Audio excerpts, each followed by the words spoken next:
April 1st, 2026. Artemis II launched. And liftoff. Artemis II now bound for the moon. Exactly 8.8 million pounds of thrust lit up the sky. The mission? Launch humans around the moon and back to Earth. It has been 54 years since we went that far into space, but look closely inside that spacecraft. You will find a historic surprise. Inside the capsule sits mission specialist Christina Koch. She is about to break the ultimate glass ceiling. She is the first woman to travel around the moon. This is a massive win for human space travel. But it also uncovers an ugly truth. America has launched humans into space for over 60 years. For almost all of it, space was a strict boys' club. Top female astronauts were kept on the ground on purpose. The door to the stars was locked from the inside. How did a woman finally secure a seat on this huge mission? This video is a masterclass in how women fought an unfair system, how they tore down a decades-old boys' club, and how women finally took command. Christina Koch did not get that lunar seat by accident. Her journey started decades earlier on a family vacation. As a young girl, she visited the Kennedy Space Center. She came home and covered her bedroom in NASA posters. From that moment, her focus was dead set. She wanted to make it impossible for them to say no. Koch earned advanced degrees in engineering and physics. She spent her life doing science in the toughest places on Earth. She did grueling fieldwork across the Arctic and Antarctica. She even survived a brutal, freezing winter at the South Pole. Then, she brought that tough spirit to orbit.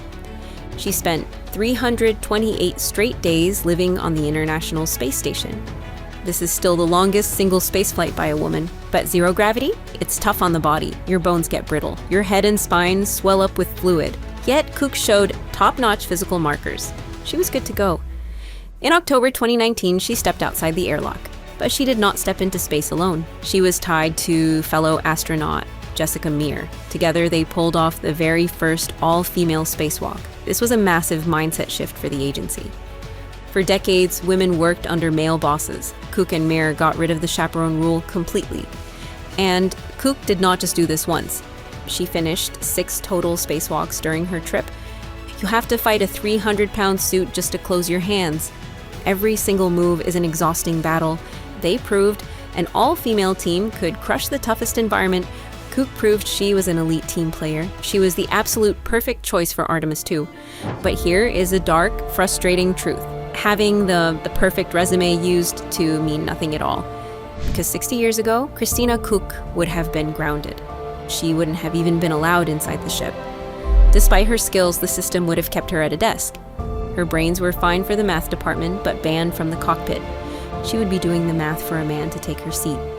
The rules back then made sure her boots never touched a launch pad. Even if she was the perfect candidate, she will still be trapped in a system that legally kept her on the ground. Let's rewind the clock back to the 1960s. America was totally obsessed with the space race. NASA desperately needed the best pilots in America. They hired the famous Mercury 7 astronauts. But a secret testing program ran at the exact same time. It included a group known as the Mercury 13. These were 13 highly trained female civilian pilots. They passed the exact same brutal physical tests as the men. They survived dark isolation tanks and spinning gravity machines. The women actually beat the men in the isolation tests. Pilot Jerry Cobb even scored in the top 2% of everyone. She was easily more qualified than most of the male astronauts. But NASA immediately shut the program down. They didn't reject these women over biology or science. They rejected them using a clever paperwork loophole. NASA demanded that all astronauts must be military test pilots. But the military legally banned women from flying those jets. It was a perfectly closed loop to keep women out. The government made the main requirement illegal for women to get. It had absolutely nothing to do with physics or surviving space. It was just a trick to protect a boys' club. In 1962, Jerry Cobb took this fight straight to Congress. She spoke to a special group to demand a fair shot, but the politicians and astronauts laughed her out of the room. John Glenn openly said that women in space goes against the social order. The door to the stars was slammed shut and locked tight. Smarts and talent could not pick this lock. The only way around it was to smash the law itself. The lock stayed perfectly sealed for 10 years. But in 1972, the rules finally changed. The government passed a new equal employment law. It became illegal to keep women out of government jobs. NASA was forced by law to open the doors, but they faced a massive PR nightmare. Women simply did not trust an agency that hated them, so NASA hired a famous TV star to fix the problem. They brought in Star Trek actress Nichelle Nichols. She launched a huge, focused hiring campaign. She traveled the country looking for top female talent. The strategy worked like a charm. The 1978 astronaut class finally included 6 women. Among them was a brilliant Stanford physicist named Sally Ride. In 1983, she became the first American woman in space. She totally crushed John Glenn's outdated social order. The new law had successfully forced the door open. Getting inside the building was a huge win, but surviving the clueless men inside was a whole different fight. In 1978, the space shuttle era needed a new kind of astronaut. NASA needed mission specialists to run complex science tools. This change finally allowed smart female scientists inside the building, but the men who built the building had no clue what to do with them. Just look at the engineers getting Sally Ride ready for space. They handed her a fireproof NASA makeup kit. They asked her straight to her face if 100 tampons were needed for a 7-day trip. The physical setup was also totally wrong for women. The expensive spacesuits only fit broad-shouldered male test pilots. On top of this, society questioned if women were emotionally tough enough. Reporters kept asking Ride if she would cry under pressure. When there was a glitch or whatever, how did you respond? How do you take it as a human being? Do you weep? What do you do? This shows the exhausting reality of the invisible double job. Ride wasn't just hired to fly the space shuttle. She had to teach the system about her basic needs. She had to constantly prove she was tough as nails. She had to deal with gear made only for men. And she had to do all of this while doing her actual job. Her technical work was incredibly complex. She was the highly critical flight engineer. Running a massive 50-foot robotic arm was entirely her job. Moving a 7,000-pound satellite in zero gravity is super dangerous, because nothing stops on its own in space. One tiny mistake could punch a hole right through the ship. She easily handled the tricky space physics while carrying the cultural doubt. Ride proved she could survive the invisible double job. Women in this country can do any job that they want to do. But the woman prepping her ship was fighting a totally different war.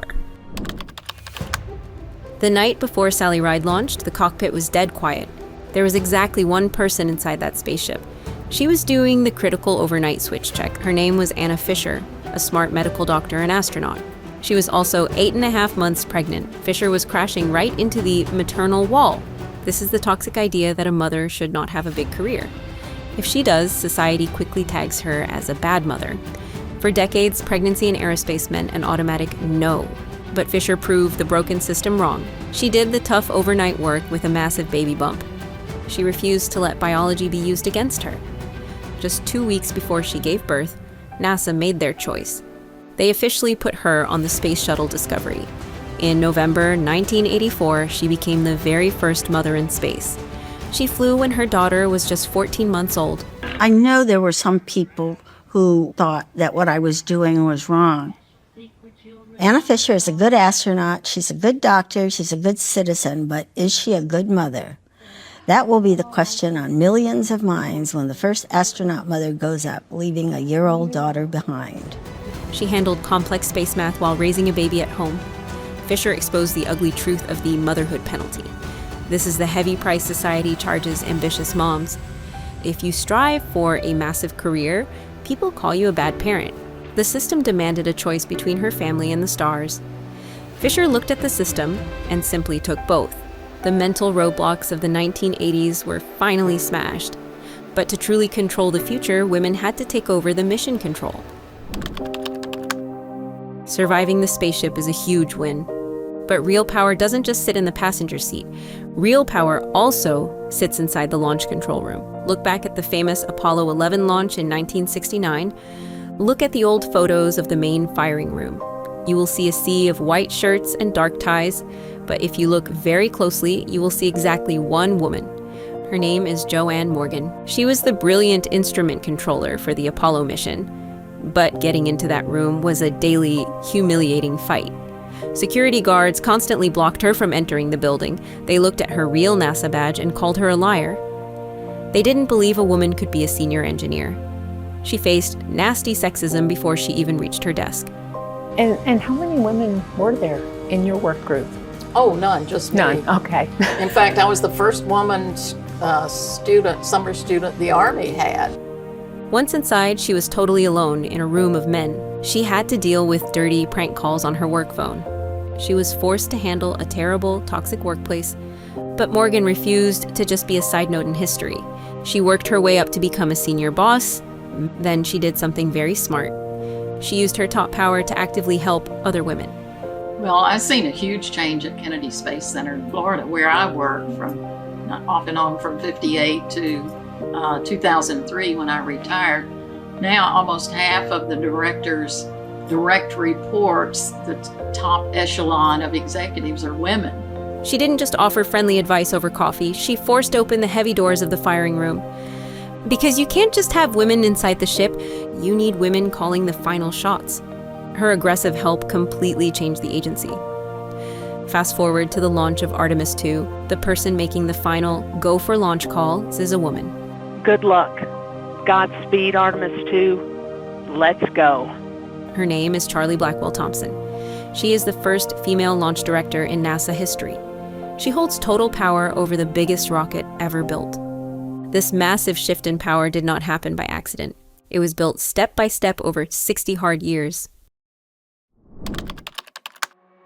Look back at this rough 60-year timeline. It is not a bunch of random events. It is a long chain of pure defiance. Jerry Cobb fought the U.S. government to change the law. Sally Ride survived the clueless, arrogant male engineers. Anna Fisher completely smashed the unfair maternal wall. Joanne Morgan beat the nasty sexism and took over the control room. These women wrote the ultimate guide for the modern working woman. They proved you don't just politely ask for a seat at the table. You change the basic rules so you can sit there. You simply outlast their cluelessness. You force your way through their broken, male-only setup. And you build a resume that is impossible to ignore. When you follow this guide, the math changes completely. Just look at the 2025 NASA astronaut class. It is not just a polite, equal split. For the first time ever, the class is exactly 60% women. Women now hold the clear majority of the pipeline. They are no longer just fighting the system, they are actively becoming the system. And that exact long chain of defiance leads to one specific moment. It leads to a woman strapping into one of the biggest rocket ever built. April 10th, 2026.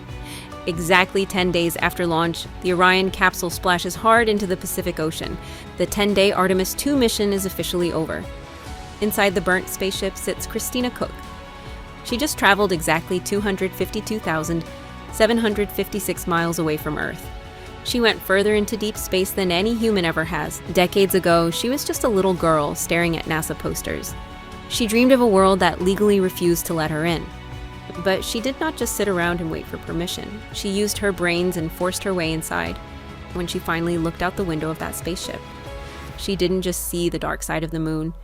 She saw the smashed remains of a 60-year-old boys' club. The biggest glass ceiling is shattered for good. The rigged pipeline is completely torn down. Women are no longer fighting just to survive the corporate machine. They are sitting right in the captain's chair. The door to the stars is finally wide open. The only question left is simple. What exactly are we going to conquer next?